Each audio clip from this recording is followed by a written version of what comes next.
আসসালামু আলাইকুম বন্ধুরা, সবাই কেমন আছেন? আজকে আপনাদের নিয়ে এলাম ভালোবাসার ফুলের বাগানে। মানে ভালোবাসার প্রতীক বলতে কি প্রতীক কি মানে ফুলের রাজা হচ্ছে গোলাপ। তো আজকে আপনাদের গোলাপ বাগানে নিয়ে আসছি। আজকে আমরা এখানে সারাদিন শুটিং করব। চারপাশে শুধু গোলাপ বাগান এবং কি এত পরিমাণ গোলাপ বাগান এখন বলে গ্রামের নামই হয়ে গেছে গোলাপ বাগান। তো আপনাদের একটা একটা করে ফুল দেখাই এখন এই যে। তো এই গোলাপগুলো কে কে নিতে চান সবাই আমার ভিডিওতে একটা করে লাইক করে দেন। আমি সবাই পার্সেল গোলাপ নিয়ে আসবো নাকি, গোলাপ নিয়ে এসে আপনাদের দিয়ে দিব। আর সবার জন্য সকাল সকাল ফুলের ভালোবাসা রইলো।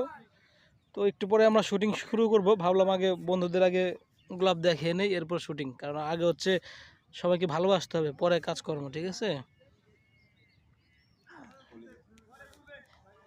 যাক বন্ধুরা, তো গোলাপগুলো দেখতে কেমন দেখা যাচ্ছে সেটা একটু জানান। না থাক, ব্লগটা পরে করুন, এখন মোটামুটি আর হচ্ছে না, কারণ ছবি তুলে নেই আগে, পরে আপনাদের সাথে আবার কথা হবে।